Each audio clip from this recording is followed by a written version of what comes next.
So we have 5 more P's left to go. Thank you for hanging with me. I think you've probably guessed what's going to happen when I'm done with this section, which is I'm going to give you the list of 14 and challenge you to work your way through for each of them. Is it important?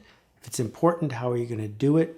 How much are you prepared to invest? Because none of this happens when you want it to. It happens when you make it happen. It happens when you invest in having it happen. So the next P is a surprising one. It's placebo. We've all heard about the placebo effect, which proves scientifically beyond any doubt that if you think medicine is going to work, it works better. That in many cases, it is responsible for half of all the efficacy of a medicine that we take. But the placebo effect is not just for medicine. That the placebo effect impacts just about everything. The Society of Wine Economists did a study where they went to people who really knew wine and they swapped the labels. And they said, here's an expensive wine, here's a cheap wine. And the expensive wine always tastes better, even if you switch the wine. That thinking it's good wine makes the wine taste better. So when you think about the placebo effect, what are you doing to the way people think of the story of your product, the story of your service, that they come to the conclusion that it works better? Because if they believe it works better, it does. A class at Harvard works better than a class at Westchester Community College, even if you swap the professors, because the people in the classroom are thinking differently about what they're going to get. Which segues beautifully to the next one, Pavlov. Ring a bell? You may know about Pavlovian reaction, which is that a scientist in Russia did a study where he would ring a bell and then feed the dogs some steak. And then he would ring a bell the next day and feed the dogs some steak. And after a week of that, he rang the bell and didn't have any steak. And he measured the saliva created by the dogs, and they were acting like they were ready for steak. They were hungrier because they heard a bell. And so one of the things that marketers have the opportunity to do is create these Pavlovian reactions. We do this, and then you get that. We do this, and then you get that. And it leads to a placebo effect. So you walk into a restaurant, and if a certain kind of menu from a certain kind of waiter is handed to you, a Pavlovian reaction kicks in your head, and you now believe something better is going to happen. Because we have trained people for a really long time to expect that if this, then that. And the same thing works on the flip side. If you've got cheesy, long sales copy pages with lousy fonts, we're already conditioned to think you're about to rip us off because you look like the kind of person who ripped me off last time. So you're ringing a bell. Number 11, persistence. Persistence is frequency plus consistency. Persistence is not annoying people by bothering them again and again. It's showing up.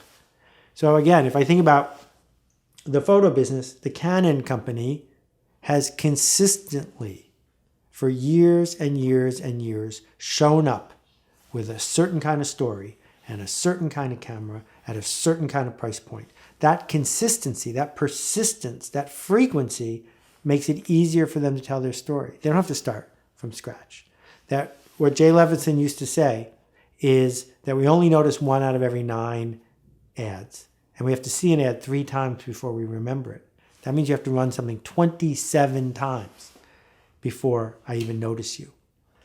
And the other thing to keep in mind is this. The time to change your marketing is not when your people are bored with it, not when your family is bored with it. The time to change your marketing is when your accountant tells you it's time to change your marketing. That the idea of showing up and standing for something, and standing for something, and standing for something, even if it's not paying off in the shortest run, pays off in the long run. Particularly if the story you're trying to tell is based on trust. You know, if I'm selling high haute couture fashion, I'd better be different every time you see me. But even within that realm, I'm not too different, right? That we don't want Chanel to make sneakers and tennis rackets. What we want is a consistent, frequent, persistent approach to the market because it makes us believe you. And if we believe you, we're more likely to trust you. If we're more likely to trust you, it's more likely that what you make will work for us. The next P is place. What is it like to be with you? Try this experiment. Walk into a Starbucks you've never been to before. Don't look at anything except one little slice of the store in the corner, one couch, one cabinet. You already know you're in a Starbucks.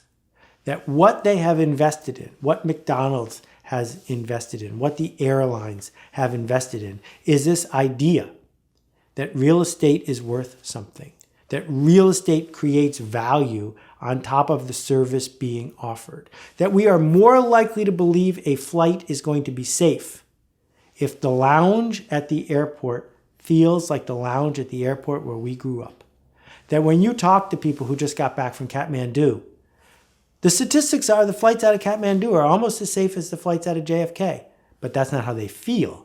And they don't feel that way because the airlines haven't invested in place. And when you think about how you're going to engage with people, how you're going to sell to them, what is it going to be like? The internet is a place too.